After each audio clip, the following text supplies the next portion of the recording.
Hello everyone, welcome to NEET chemistry 180। আগামী 11th মে তোমাদের যে আইসিএসসি 2024 এর কেমিস্ট্রি এক্সাম হতে চলেছে, তার জন্য আমরা গোটা উইক জুড়েই এই সপ্তাহে আমরা শুধু আইসিএসসি 2024 এর কেমিস্ট্রি রিলেটেড ভিডিও নিয়ে এসেছি। এটা আমাদের special series last minute suggestions for ICSE 2024।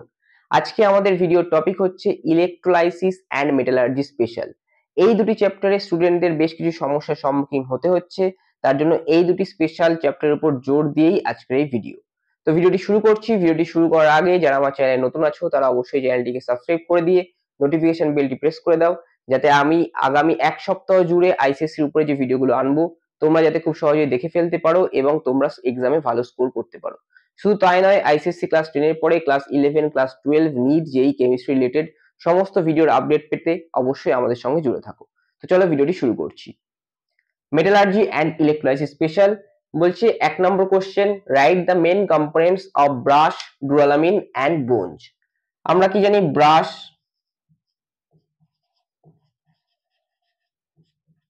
ব্রাশের main constituent কে আছে? ব্রাশের মেন কনস্টিটিউয়েন্ট হচ্ছে কপার আছে। কপারের সঙ্গে আর কে থাকে? কপারের সঙ্গে থাকে জিঙ্ক। তাহলে copper and zinc. Next, ডুরালামিন।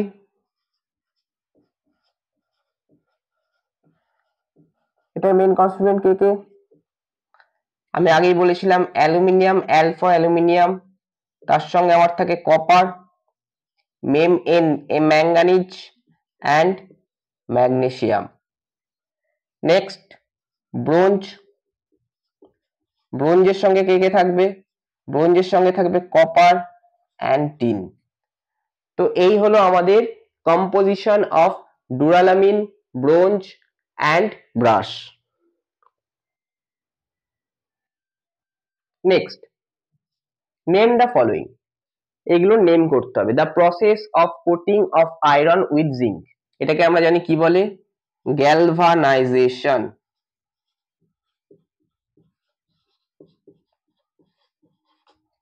Next, an alloy of lead and tin that is used in electrical circuits, এটা হবে আমাদের solder or fuse metal. Next, an ore of zinc containing sulfide, answer হবে zinc blend, that is ZnS. A metal oxide that can be reduced by hydrogen, answer হবে আমার copper oxide.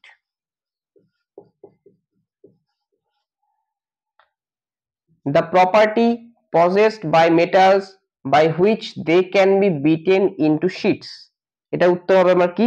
malleability.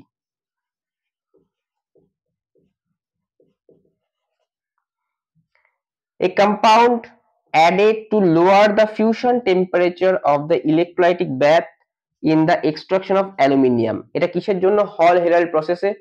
এটার answer হচ্ছে কি? Cryolite,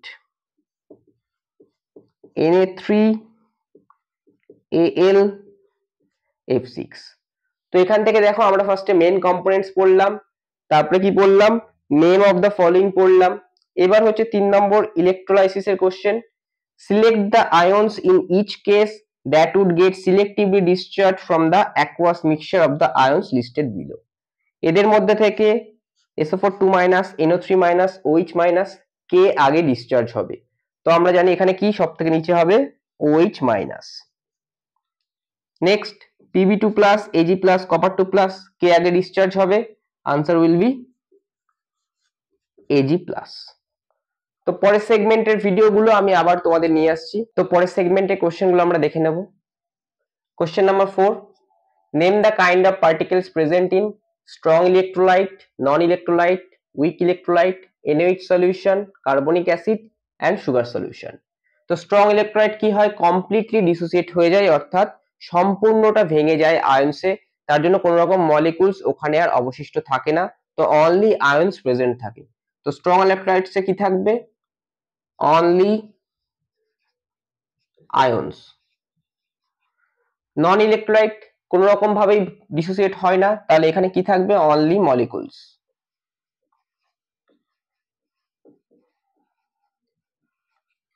না weak electrolyte এটা partially dissociate হয়, অর্থাৎ একটা ফ্র্যাকশনে ডিসোসিয়েট হয়, সেটা 60%, 70% বা 50%, 80%, অর্থাৎ সম্পূর্ণটা ডিসোসিয়েট হয় না, কিছুটা মলিকুল ইনট্যাক্ট থাকে, আনডিসোসিয়েটেড থাকে এবং কিছুটা ডিসোসিয়েট হয়। তাহলে আয়নসও প্রেজেন্ট থাকে এবং মলিকুলসও প্রেজেন্ট থাকে, তার জন্য এখানে ions and molecules both.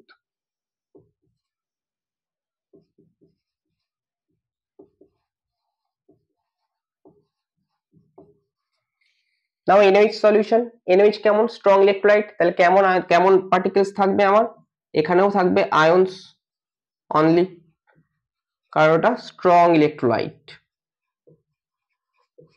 Next carbonic acid, এটা কেমন উইক অ্যাসিড, তাহলে এটা উইক ইলেকট্রোলাইট, তাহলে এখানে কি থাকবে আয়নস অ্যান্ড মলিকুলস বোথ। না সুগার সলিউশন, সুগার সলিউশন কেমন আমার অর্গানিক কম্পাউন্ড, তাহলে নন ইলেকট্রোলাইট, তাহলে এখানে কি থাকবে only molecules. Next question number 5, differentiate between the following pairs based on the information in the brackets, অর্থাৎ এই পেয়ারগুলোর মধ্যে ডিফারেন্সিয়েট করতে হবে, কিসের বেসিসে করতে হবে, ব্র্যাকেটে যেগুলো দেওয়া আছে। নাম্বার 1 কি বলছে conductor and electrolyte based on conducting particles. Number 2 বলছে cations and anions based on the formation of ions. তাহলে আমি যদি 1 নম্বরে লিখি কন্ডাক্টিং পার্টিকেলস, কন্ডাক্টরের ক্ষেত্রে কারা, আমরা জানি কন্ডাক্টিং পার্টিকেলস কন্ডাক্টর অর্থাৎ মেটালদের ক্ষেত্রে কারা ইলেকট্রনস, এন্ড ইলেকট্রোলাইটস এর ক্ষেত্রে কারা আয়ন্স। তাহলে আমরা লিখতে পারি conducting particles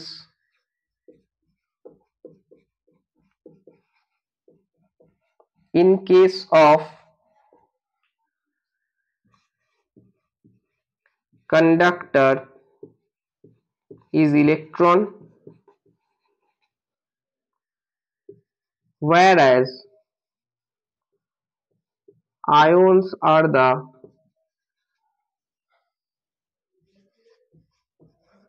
conducting particles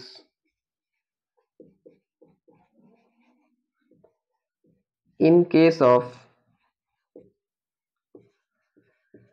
electrolytes. Number 2 cation and anion, cation কাদেরকে বলে পজিটিভ আয়নকে, তারা কি করে ফর্ম হয় যখন একটি নিউট্রাল অ্যাটম থেকে আউটারমোস্ট শেল থেকে একটি ইলেকট্রন বা দুটি ইলেকট্রন রিমুভ হয়।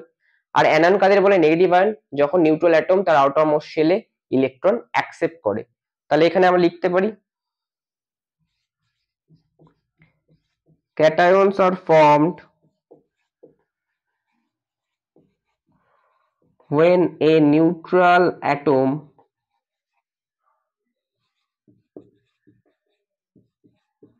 loses its electrons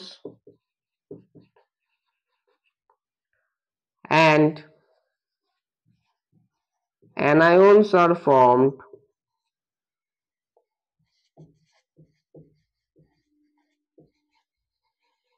when a neutral atom loses electrons, its না বললেও হবে, accepts electrons. Next match the column, column 1 column 2, column 1 এ দেখো বলেছে alloy, duralumin, solder, brass, stainless steel. আর এখানে কি বলছে কলাম 2 তে electrical fuse, surgical instrument, aircraft body and decorative articles. তো ডুয়ালামিন কি দিয়ে তৈরি হয়, অ্যালুমিনিয়াম দিয়ে, আমরা জানি কিসের জন্য এয়ারক্রাফট বডির জন্য, তাহলে এটা কি হবে 3। সোল্ডার কিসের জন্য ইউজ হয় for electrical fuse, and brush কিসের জন্য ইউজ হয় for decorative articles, stainless steel for surgical instrument. তাহলে আমরা কি পাবো, এ এর সঙ্গে পাবো 3, বি এর সঙ্গে পাবো 1, সি এর সঙ্গে পাবো 4 এন্ড ডি এর সঙ্গে পাবো 2। তো আমরা কিন্তু সব ক্যাটাগরি কোশ্চেনই সলভ করছি, তোমরা ভিডিওটি শেষ পর্যন্ত দেখতে থাকো। আমি আইডেন্টিফাই দ্য ফলোইং বলেছি, অ্যালয়েজের কম্পোজিশন বলেছি, ডিফারেন্স বলেছি স্ট্রং ইলেকট্রোলাইট এন্ড কন্ডাক্টরস এর মধ্যে, টাইপস অফ পার্টিকেলস বলেছি, ম্যাচ দ্য কলাম বলেছি, অর্থাৎ এই দুটো চ্যাপ্টার থেকে যে যে ধরনের কোশ্চেন আসতে পারে পরের সেগমেন্টে আমরা এক্ষুনি করাবো রিজনিং বেস কোশ্চেন এবং অবজারভেশন বেস কোশ্চেন, এবং সেই সঙ্গে চার্ট ওয়াইজ কোশ্চেন, অর্থাৎ আমাদের যদি একটি সেল দেওয়া থাকে সেখান থেকে কি কি কোশ্চেন আসতে পারে। তো পরের সেগমেন্টে কোশ্চেনগুলো আমি আবার করা, তো পরের সেগমেন্টে রিজনিং বেস কোশ্চেনগুলো নিয়ে চলে এসেছি আমি। দেখো খুবই ইম্পর্টেন্ট রিজনিং বেস কোশ্চেন, কারণ হচ্ছে এখানে কিওয়ার্ড গুলো খুব ইম্পর্টেন্ট। কি বলছে, give reasons. Question number 1, sodium chloride will conduct electricity only in fused or aqueous solution state। অর্থাৎ সোডিয়াম ক্লোরাইড যেটা সলিড হয় সেটা সলিড স্টেটে জেনারেলি আমাদের ইলেকট্রিসিটি কন্ডাক্ট করে না, বাট ফিউজড অর অ্যাকোয়াস স্টেটেই করে। তার কারণ হচ্ছে সোডিয়াম ক্লোরাইড যখন আমার সলিড স্টেটে থাকে তখন তার যে আয়নস আছে Na+ and Cl-, যারা অপোজিটলি চার্জ, তারা attraction force, strong electrostatic force of attraction দিয়ে একসঙ্গে হেল্ড টুগেদার, অর্থাৎ একসঙ্গে থাকে। কিন্তু যখন ফিউজ স্টেটে চলে যায় বা অ্যাকোয়াস স্টেটে চলে যায়, তাদের ক্রিস্টাল স্ট্রাকচারটা ভেঙে যায় এবং তার মধ্যে আমার ওয়াটার ঢুকে যায় অ্যাকোয়াস স্টেটের ক্ষেত্রে। আর ফিউজ স্টেটের ক্ষেত্রেও আমার কি হয়, তাদের মধ্যে ফোর্স অফ অ্যাট্রাকশনটা কমে যায়, তার জন্য তারা দূরে চলে যায় এবং আমরা free mobile ions pi Na+ and Cl-, যার জন্য সে ফিউজড বা অ্যাকোয়াস স্টেটে ইলেকট্রিসিটি কন্ডাক্ট করতে পারে। তো এই কথাগুলো লেখা আছে দেখো, NaCl is an ionic compound. In solid state, the Na+ and Cl- ions are held by strong electrostatic force of attraction. এটা কিন্তু keyword. Thus not free to move, so it doesn't conduct electricity in solid state. বোঝা গেল? এটা এইভাবে আসতে পারে যে sodium chloride in solid state doesn't conduct electricity. Why? তারপর কি বলেছে, but in fused state the crystal lattice breaks down and ions are free to move and are thus able to conduct electricity। তাহলে যেখানেই আমি free mobile ions পাবো, ions গুলো freely move করতে পারবে, তাহলে সেক্ষেত্রেই কিন্তু আমার ইলেকট্রিসিটি কন্ডাক্ট হবে। Number 2, in the electroplating of an article with silver, the electrolyte sodium argentocyanide is preferred over silver nitrate solution। কোনো একটা আর্টিকেলের উপরে যদি সিলভারকে প্লেট করতে হয় ইলেকট্রোপ্লেটিং করে, তাহলে আমি যে সলিউশনটা নিই ইলেকট্রোলাইটিক মিক্সচারের, সেক্ষেত্রে সিলভার নাইট্রেটকে ইউজ না করে আমরা সোডিয়াম আর্জেন্টোসায়ানাইডকে ইউজ করি। কেন ইউজ করি? তার কারণ হচ্ছে যখনই আমি সিলভার নাইট্রেটকে ইউজ করব তার ডিকম্পোজিশনটা কিন্তু খুব ফাস্টার রেটে হবে। সেক্ষেত্রে সিলভারের ডিপোজিশনটা ফাস্টার রেটে হবে আর্টিকেলটার উপরে এবং সেটা আনইভেন হবে, অর্থাৎ স্মুথ সারফেস আমি কিন্তু পাবো না। কারণ ফাস্টার রেটে যেহেতু ডিপোজিশন হচ্ছে, তাহলে আনইকুয়াল অ্যামাউন্টের ডিপোজিশন হবে। কিন্তু যদি সোডিয়াম আর্জেন্টোসায়ানাইড নিই তাহলে সেটা আমার কি হবে, স্লোলি মাইগ্রেট করবে এবং একটি ইভেন ডিপোজিশন পাবো। তো in aqueous solution of sodium argentocyanide the silver ions migrate slowly as compared to that in silver nitrate, thereby ensuring even deposition of the silver metals on the articles to be electroplated. Number 3, although copper is a good conductor of electricity but it is a non-electrolyte. না conductor ইলেকট্রিসিটির মধ্যে ইলেকট্রোলাইটের মধ্যে পার্থক্য কি? একটু আগেই বললাম, কন্ডাক্টরের main conducting particles হচ্ছে ইলেকট্রনস আর ইলেকট্রোলাইটের ক্ষেত্রে হচ্ছে আয়ন্স। যেহেতু কপার একটি মেটাল, সলিড মেটাল, তার মধ্যে কোনো রকম আয়ন্স নেই, তার জন্য কপার হচ্ছে একটি non electrolyte but a good conductor of electricity. So answer কি আছে আমাদের, copper is a good conductor of electricity but it is a non-electrolyte because it is a solid metal and has no mobile ions which act as charge carrier to conduct electricity. Number 4, iron sheets are coated with zinc during galvanization. Galvanization এর আগে galvanization এর সময় iron sheet গুলোকে আমরা zinc দিয়ে coat করি। কেন? To prevent lasting থেকে প্রিভেন্ট করার জন্য। আর জিঙ্ক যেহেতু মোর রিঅ্যাক্টিভ দ্যান আয়রন, তো iron sheets are coated with zinc during galvanization to prevent them from rusting as zinc is more reactive compared to iron. তো আরো কিছু রিজনিং বেস কোশ্চেন আমাদের রয়েছে, সেই সঙ্গে কিছু অবজারভেশন বেস কোশ্চেন এবং কিছু রিঅ্যাকশনের কোশ্চেন, সবগুলো নিয়ে পরের সেগমেন্ট। তো পরের সেগমেন্টের রিজনিং আর অবজারভেশন বেসড কোশ্চেনগুলো করে দিচ্ছি আমি। দেখো কি বলছে, গিভ রিজন। 5 নম্বরে বলছে, in the extraction of aluminium by electrolysis why it is necessary to renew the anode periodically. অর্থাৎ যে অ্যানোডটা ইউজ করা হয় সেটাকে পিরিয়ডিক্যালি আমরা কেন রিনিউ করতে চাই আর কি। তার কারণ হচ্ছে আমাদের এখানে অ্যানোডে কি তৈরি হয়, অ্যানোডে অক্সিজেন তৈরি হয়, যেটা গ্রাফাইট অ্যানোড বা কার্বন অ্যানোডের সঙ্গে রিঅ্যাকশন করে কার্বন ডাই অক্সাইড তৈরি করে, যে জন্য ওটা ক্ষয়ে যায় অ্যানোডটা, তার জন্য পিরিয়ডিক্যালি ওটাকে রিনিউ বা চেঞ্জ করতে হয়। So during the electrolysis, oxygen gas is formed at anode, which oxidizes graphite or carbon anode to carbon dioxide. So it is necessary to replace the anode periodically. Number 6, concentrated alkali is used for the concentration of bauxite ore. তার কারণ bauxite ওরটা যেটা naturally পাওয়া যায় তার মধ্যে অনেক ধরনের insoluble impurities থাকে যেটা ওই অ্যালকালির মধ্যে ডিজলভ হয়ে যায়। তার জন্য ওই ইমপিওর ইনসলিবল ইম্পিউরিটিস গুলোকে আমরা ডিজলভ করে বার করে দিতে পারি এবং বাকিটা আমাদের পড়ে থাকে। তো এবার কি বলছে দেখো, concentrated alkali is used for the concentration of bauxite or as the reaction of bauxite with alkali leads to the formation of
তো লাস্ট সেগমেন্টের কন্টেন্ট গুলো আমরা দেখে নেব। দেখো ইলেকট্রোলাইসিস আর মেটালার্জি স্পেশাল, এটা আমাদের লাস্ট সেগমেন্ট। আমাদের এরকম কোশ্চেনও আসতে পারে যেখানে এরকম একটি সেল দিয়ে দেবে। দেখো এই সেলটিতে কি বলেছে, নিকেল ক্যাথোড, নিকেল অ্যানোড আর অ্যাকোয়াস নিকেল সালফেট সলিউশন। সেখান থেকে কি কোশ্চেন করা হয়েছে, A B C. What do you observe at cathode and anode respectively. যেহেতু এটি ইলেকট্রোপ্লেটিং এবং অ্যাক্টিভ ইলেকট্রোড রয়েছে, তাহলে কপারের মতনই হবে। কি হবে, এখান থেকে নিকেলটা ডিজলভ হবে কি হিসাবে, নিকেল 2+ হিসাবে। আর সেই নিকেল 2+ এখান থেকে এখানে ডিপোজিট হবে নিকেল হিসাবে। তাহলে এই নিকেল 2+ এখান থেকে ইলেকট্রন নিয়ে নিকেল তৈরি হবে, আর এখান থেকে নিকেল ভেঙে নিকেল 2+ আসবে। তাহলে at cathode reduction takes place and deposition of nickel takes place. At anode oxidation takes place and nickel metal convert to nickel 2+. তাহলে যত টাইম যাবে ইলেকট্রোলাইসিসের অকার হবে তত কি হবে, এটা থিন হবে আর এটা থিক হবে। নাও স্পেকটেটর ক্যাটায়ন, এখানে যেহেতু সলিউশন আছে তাহলে এখানে ক্যাটায়ন কে কে আছে, ক্যাটায়ন আছে Ni2+ আর H+। H+ অ্যাক্টিভিটি সিরিজের নিচে আছে, তো H+ ডিসচার্জ হওয়ার কথা ছিল, কিন্তু যেহেতু আমার এখানে অ্যাক্টিভ ইলেকট্রোড রয়েছে তো তার জন্য কি হবে, H+টা স্পেকটেটর হয়ে থেকে যাবে এবং নিকেলটা ডিপোজিট হবে। তাহলে এখানে স্পেকটেটর আয়ন কি, H+। অ্যানোডের রিঅ্যাকশন কি হবে, নিকেল ভেঙে নিকেল 2+, তাহলে Ni-2 ইলেকট্রন Ni2+। নেক্সট, এটা হল হেরাল্ড প্রসেস। হল হেরাল্ড প্রসেস, আচ্ছা একটা ভালো কথা, হল হেরাল্ড প্রসেসে কি হয়, আমাদের অ্যালুমিনা থেকে অ্যালুমিনিয়াম, আর বায়ার্স প্রসেসে কি হয়, বক্সাইট থেকে অ্যালুমিনা। তাহলে অ্যালুমিনা এক্সট্রাক্ট করা হয় কোথা থেকে, বায়ার্স প্রসেসে বক্সাইট থেকে, আর অ্যালুমিনিয়াম এক্সট্রাক্ট করা হয় কোথা থেকে, হল হেরাল্ড প্রসেসে অ্যালুমিনা থেকে। এই দুটো অনেকে গুলিয়ে যায় তো বলে দিলাম। Next, answer the following question with respect to electrolysis process in the extraction of aluminium. তার মানে হল Herald process. Number 1, identify the components of the electrolyte other than alumina and the role played by each. অর্থাৎ ইলেকট্রোলাইটে alumina ছাড়া আর কি কি mixture নেওয়া হয় এবং তারা কি কি রোল প্লে করে। আর explain why powder coke is sprinkled over, ওর উপরে কেন পাউডার কোক ছড়িয়ে দেওয়া হয়। তো আনসার এইগুলো লিখতে হবে আমাদের, এটা কিন্তু প্রিভিয়াস ইয়ারের question. The electrolyte solution contains aluminum oxide dissolved in cryolite মানে Na3AlF6 and fluorspar that is CaF2. The use of cryolite is to reduce the melting point of alumina. Alumina melting point টা reduce করে দেয়, না হলে আমরা অ্যালুমিনিয়ামকে vapour স্টেটে পাই। And fluorspar is to increase the conductivity of the solution. Normally সলিউশনটা conductivity low থাকে, fluorspar add করলে সেক্ষেত্রে কি হয়, কন্ডাক্টিভিটি ইনক্রিজ হয়। নেক্সট, পাউডার কোক কেন স্প্রিঙ্কেলড হয়, to prevent the heat loss due to the radiation from the molten electrolyte, আর it also prevents the carbon anode from burning in air. আমরা একটু আগেই পড়লাম কার্বন অ্যানোডটা বার্ন হয়ে গিয়ে কার্বন ডাইঅক্সাইড তৈরি করে, যার জন্য আমাদেরকে অ্যানোডটাকে পিরিয়ডিক্যালি রিপ্লেস করতে হয়, নিউ অ্যানোড তৈরি করতে আনতে হয়, না কারণ হচ্ছে অ্যানোডটা ক্ষয়ে যায় কার্বন ডাইঅক্সাইড তৈরি করলে, তো সেই বার্নিংটাকে এটা প্রিভেন্ট করে।